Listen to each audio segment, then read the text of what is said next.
I've looked at every piece of document, I think it's fair to say, that's been produced about the Benghazi attack and who knew what and when. There's no evidence the intelligence community concluded that the attack was the result of a spontaneous demonstration that got out of control in response to an internet video that no one had seen.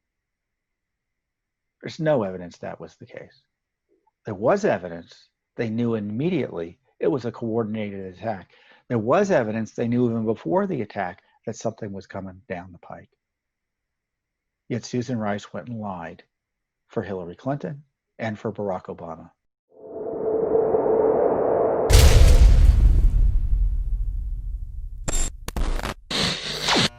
The rest of Washington sleeps in terms of government corruption investigations. Judicial Watch continues with the heavy lifting. We just released, the sworn written answers of Susan Rice to Judicial Watch interrogatories.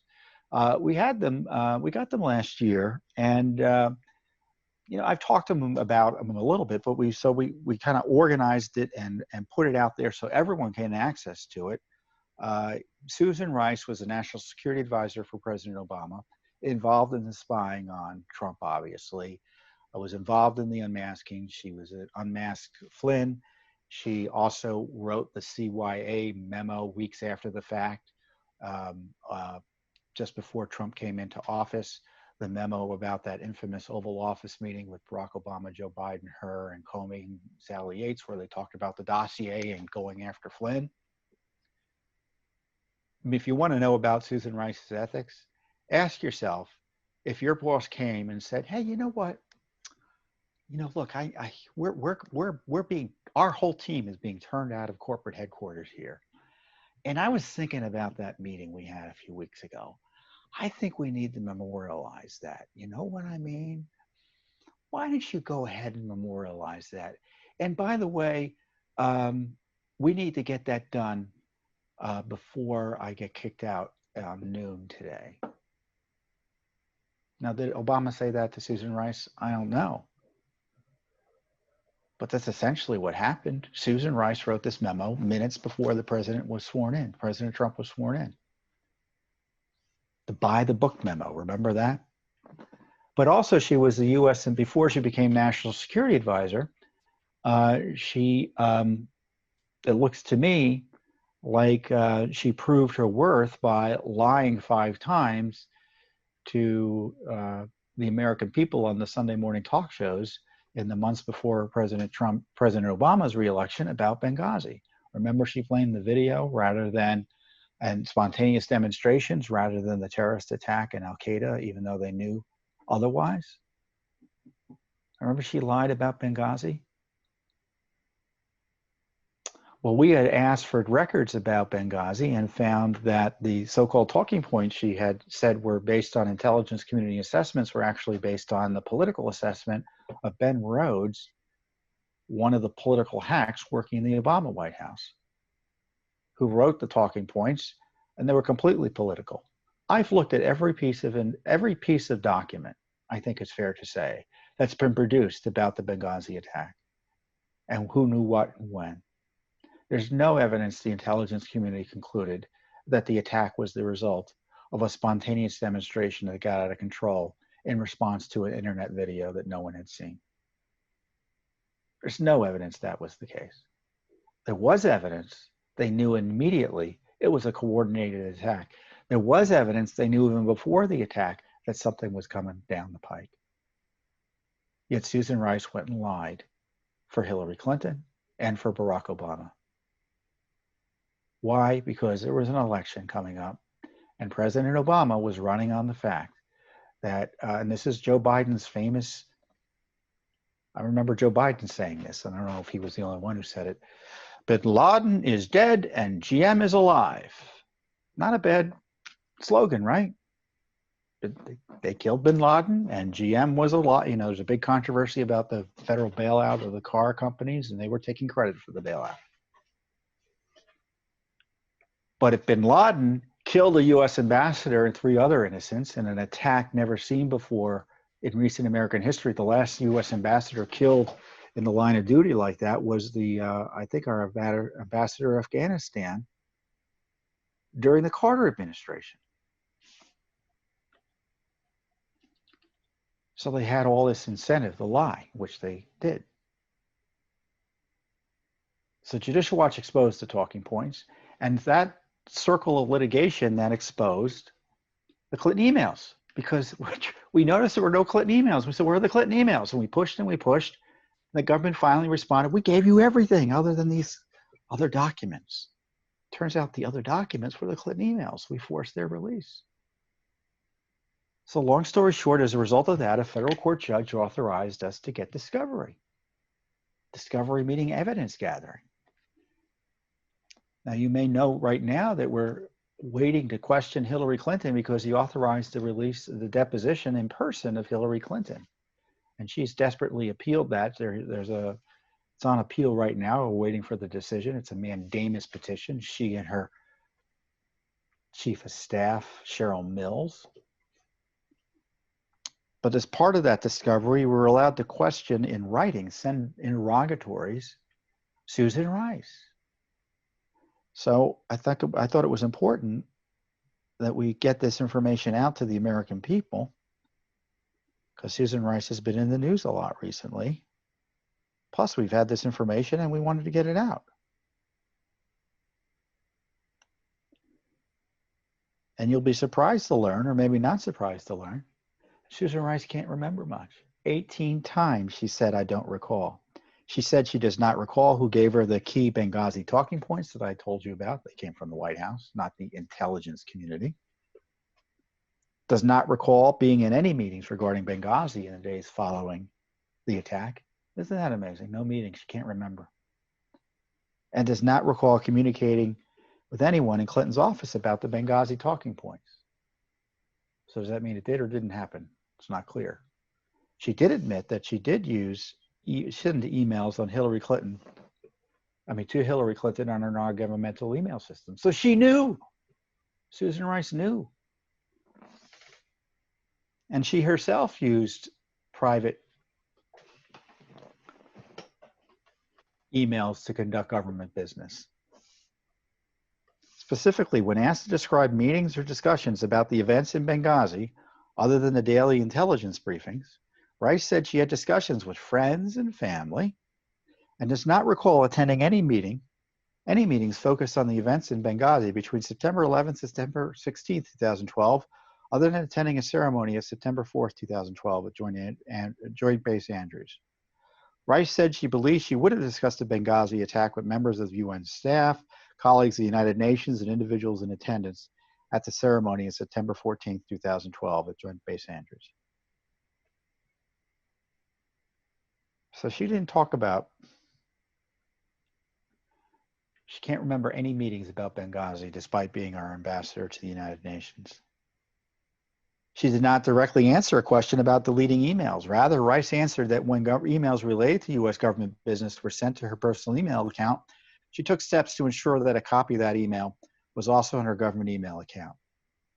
And she does not recall having need to review and return emails from any government email account, non-governmental email account. So who knows what she was doing, according to her own written testimony. Now, I know Joe Biden is considering her and some others for vice president. Now, the question I have is there going to be accountability on Benghazi about the email issue? My question for the Justice Department is, why haven't they investigated Clinton's emails after they found out, I'm pretending here, bear with me, that the Clinton email investigation was completely corrupted by the Comey FBI? Why haven't they reinitiated an investigation? Why haven't they done an audit? General Barr should do what he did with the Flynn investigation, where he assigned a U.S. There are lots of things he should do, but here's one thing he can do. In the least, he should assign a U.S. attorney, like he did with General Flynn, to review the Clinton case and do an audit to see if those prosecutorial non-decisions were appropriate. Did the FBI do what they should have done? Of course they didn't. That's why they don't want to do the review I'm talking about. Did the DOJ make the right decision? Of course they didn't. It was corrupted. We all knew it was rigged. Remember the tarmac meeting. I go through all of this, by the way, in our new book. So maybe the DOJ can read the new book. You know, I sent out a tweet today, and I just started off I wrote Sessions, Huber, Barr, Durham, all in one word, just one long word. That's my perception. Nothing's changed. And if I really wanted to be mean, I would have put Holder, Lynch, Sessions, Huber, Barr, Durham, one long word. From Judicial Watch's perspective, there hasn't been much difference. Now, I know in terms of policy, the DOJ has done there have been significant changes in policy. That's for sure. But in terms of transparency and accountability, same old, same old. What's the difference between Attorney General Barr and General Sessions? There isn't that much. Rhetorically, obviously, Attorney General Barr is much more effective in terms of communicating and defending the presidency and the Constitution against the assaults it's undertaking. It's going through right now, and went through with Russiagate. But in terms of prosecutions, no difference. Although I do think, to be fair, I think the big difference would be I don't think Sessions would have been able to undo the Flynn investigation the way that Barr did. Certainly Rod Rosenstein wouldn't do what Barr did in terms of ending that corrupt prosecution. So we'll see what happens. Because we've got a campaign going on. There's all these efforts to kind of scare Barr from doing the right thing. He should do the right thing on Obama, on Clinton, and vindicate President Trump. Because President Trump is a crime victim. General Flynn is a crime victim. He needs also to be investigating the Mueller investigation, which is part of the criminal conspiracy against General Flynn in the least. And it's not stopping for President Trump. The coup is continuing. There's decisions this week in court. The House is now still pushing to get Don McGahn, the president's former White House counsel, to testify. That was an impeachment inquiry. There's this New York based district attorney, the DA in New York, Cyrus Vance Jr., harassing the president by going after his tax returns. Where'd that investigation come from? It came from Mueller. Initially, they handed it off to the anti-Trumpers in the Southern District of New York, who then kicked it over to the New York district attorney in the city there in Manhattan. You saw the harassment of President Trump by the Attorney General of New York. Now the Attorney General of New York, who's a radical leftist who made political statements when she was running how she was going to target Trump, the NRA. Now she wants to dissolve the NRA.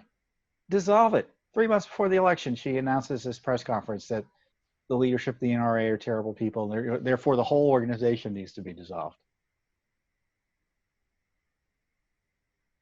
The left is playing for keeps. Those of us who are defending the rule of law it's just Judicial Watch. It's really just Judicial Watch. And the president's got lawyers trying to protect him here and there.